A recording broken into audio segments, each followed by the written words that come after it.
Hey y'all, Eric here. Apologize, the news in the background. I can't find my other remote for my um, wireless speaker. Um, but anyway, I watched the speech, as it were. Well, I watched it and then I went back to doing my lab work for my class because this president doesn't know how to read from a teleprompter. He doesn't. He doesn't. But anyway, that's not the subject of the video. The subject of the video is this dumbass speech. Yep, that just rolled off the tongue. Rolled off the tongue. So, in this speech, we weren't talking about Russia. He was talking about China. And so the crux of the question was, of the points he made, and he did not single out Georgia or the two senators from Georgia, but he said 18 states. And then he alluded to that all of them are Democratic states. And then he started talking about mail in ballots. So here's where we are. The questions that I asked, because this was brought up on social media earlier today before the speech even happened, and where I am on this, oh, here it is. Hang on. Did Donald Trump's first administration, when he was president, when Hillary lost, did Donald Trump's first administration find any voting impropriety? And I substituted the word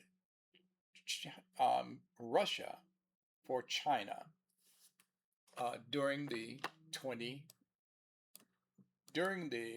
2020 presidential election. And my secondary question was, didn't Hillary Clinton sound the alarm in 2016? And again, I reversed it this time and substituted China for Russia in the meddling in the United States elections. And here's what I got back. And everybody knows this. Everybody knows this. No surprises here. Donald Trump, again, was president trying to find impropriety, improper voting during that. And famously, Chris Kobach, at the time, was the Secretary of State for the state of Kansas, who was in charge of that, said that he found it. And out of that, he found two things. Found two things. Two out of the millions of vote in Kansas, found two. I believe that was right. And so his investigation during his first term was actually done by his own handpicked Attorney General, William Barr. Found no evidence whatsoever of fraud altering the election results. None. His own administration said that. Yet in this speech, nefariously, somewhere in the confines of the hallways of the White House, the CIA was charged for investigating impropriety from the state of Michigan. And they said, this is unusual. We need somebody out here to look at this. And remember, Trump did not win Michigan. Actually, let me fact check my own self. Let me fact check my own self.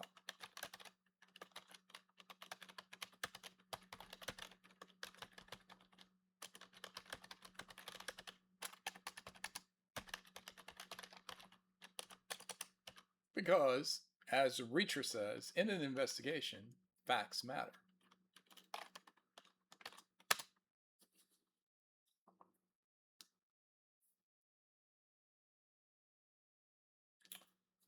So yes, I was correct. Trump lost Michigan by less than 3%. By less than 3%. But he wasn't focused on Michigan. He was focused on Georgia and asked, and I remind you, he is on the phone, recorded, asking the state attorney general or the secretary of state, I can't remember the guy's title, to find him 12,000 votes. Find him 12,000 votes. Because had he found, he wasn't even focused on the two senators either. He was focusing on the fact that he lost Georgia. Find him 12,000 votes. But I digress. I digress. But that's pertinent to this conversation. So again, during his first term, or actually during the investigation into the 2020 election, his own Attorney General, William Barr, found no irregularities. None. No fraud. None whatsoever. Yet miraculously, this Trump administration has found some improprieties, saying that China has hijacked our elections to the point where they have some 25 million voting records. And voting records means personal information. All of this, and this is what his end goal is. All of this is to get the SAVE Act passed. The SAVE Act will not shore up our secure elections process. It will not. In fact, it will disenfranchise voters. And who will it affect the most? Women. Women. I know I have women in my life who I know have gotten married. They didn't bother updating all the documents. In fact, some of them still use their maiden name for businesses, for work, for school, or whatever. Or they have a hyphen name. And some people have gone on to update all their documentation, the Social Security number. What they don't update is their birth certificate, because the married name was not their name at the time of their birth. And so if you, as a married woman, go to the election poll and try to vote, and you present documents, say your Social Security card, and some other document, your driver's license and your Social Security card don't match, you don't get to vote. No, because you didn't update your name. The address matches, date of birth, all of that, everything else matches. But your married name versus your maiden name. And it won't matter if you bring your marriage certificate with you. It won't. That is not all that's in the SAVE Act, but that's exactly what the SAVE Act will do. So he's asking the American people to call their senators and demand that they pass the SAVE Act. Demand, in fact, that they pass the SAVE Act. I'm asking you to call your state senators and demand that they vote against the SAVE Act. Deny it. Deny it. Even his own people, Republicans who support him, tried to talk him out of doing this. That he's actually doing what China, and if it's true, he's actually doing what China wants it to do. China wants the American people to think that our election process is not secure. And it is. No fraud was found during the election in 2020 by his own administration. His own administration. But this administration has found it. But here's the thing. It's his administration, according to him, that was keeping this from him as president and from Congress. He's going to try to blame it on Democrats, but it's his administration who did it. And I just go back to a smaller point. So which is it? Is it Russia or is it China? Which is it? And if it's not Russia, we know why, because he's protecting his best friend, Vladimir Putin. And if you don't believe that, I will point you to the Russia-Ukraine war.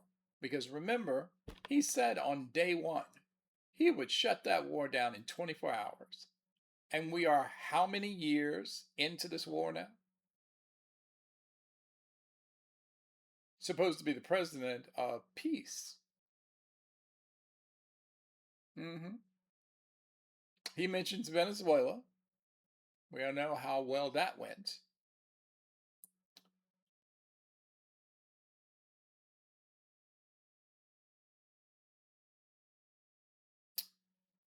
But let me go back to the Russian interference. So Hillary Clinton did not sound the alarm about China meddling in the United States presidential election in 2016, but she did warn about extensive Russian interference.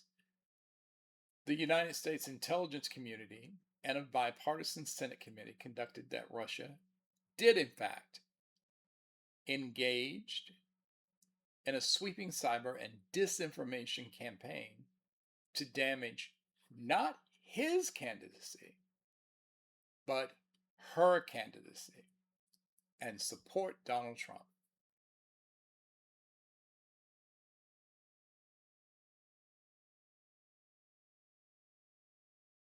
Yep. Russia, in part, caused Hillary Clinton to lose the election. And yet, there was no fraud or impropriety or anything like that. So here's my thought process on this.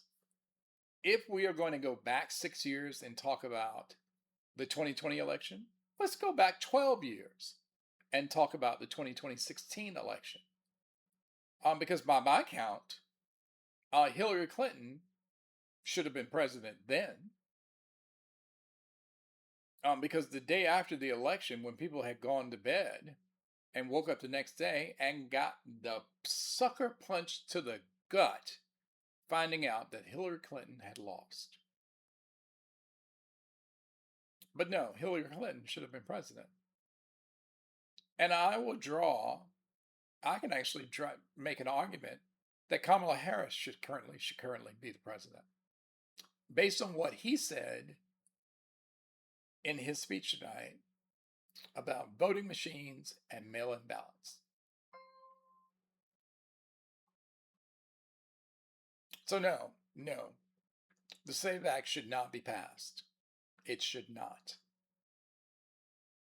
And Senator Tillis from my state of North Carolina has given indication that he's not going to support it.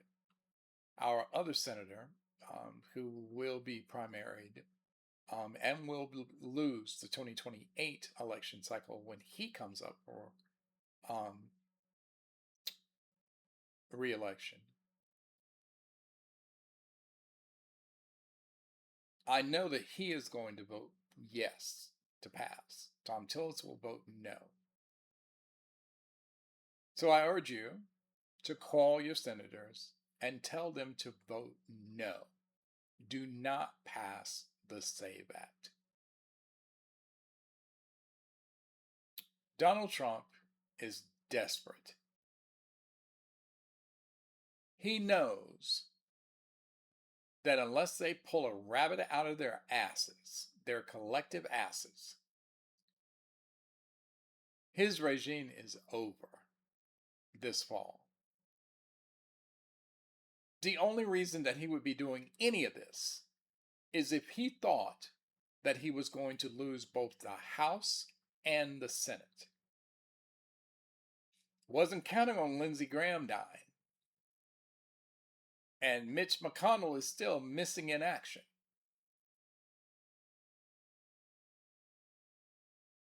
Fast-tracked Lindsey's sister to take her oath as a placeholder for his Senate seat, which has opened up the door that a lot of people are now talking that maybe the South Carolina Senate race is the one to watch. That a Democrat might actually flip that seat that used to be held by Strom Thurmond. So that's my news. That's my news. Oh, and one other point that I want to make. Earlier in the week, it got fanfare, but not a lot, not as much as it should have. It's interesting to me that there is a group, and I'm sorry, normally I do this on the fly, but sometimes I try to have the information ready when I do the video. Let me just ask, who did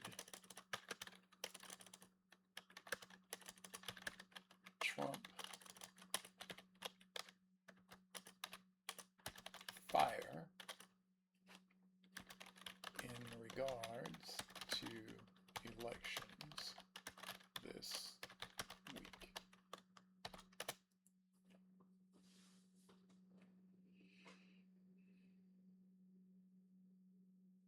Yes, the Election Assistance Commission, the EAC.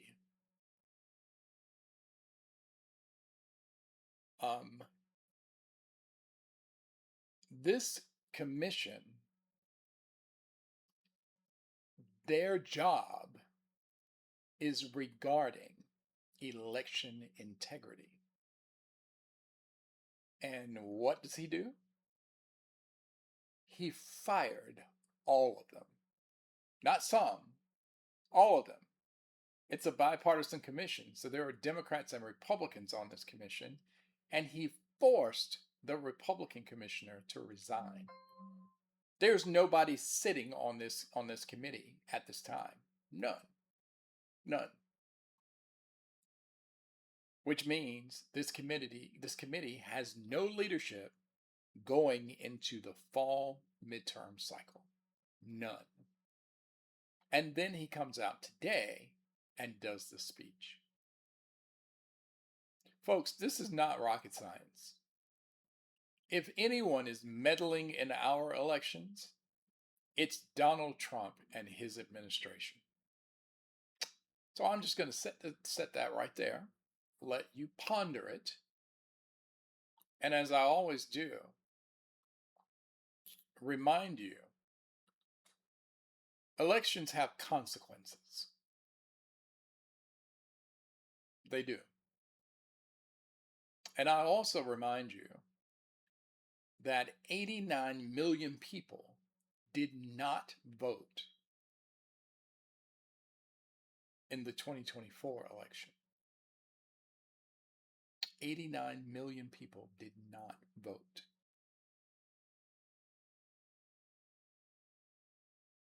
If just half of them had voted,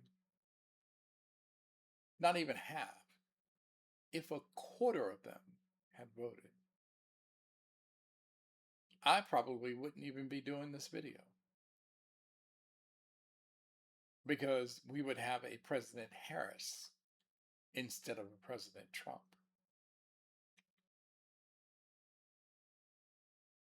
But again, elections have consequences. Make sure that you have your voter registration in order. If you are not registered to vote, please do so. Please do. Please do. Please make time to get it done. And understand this, local elections affect you more so than presidential elections. This president has been affecting everybody's pocket and everybody's life. But your voter registration is not just for the president. It's also for your state and your city. Get it done. All right. I'll see you on the next one.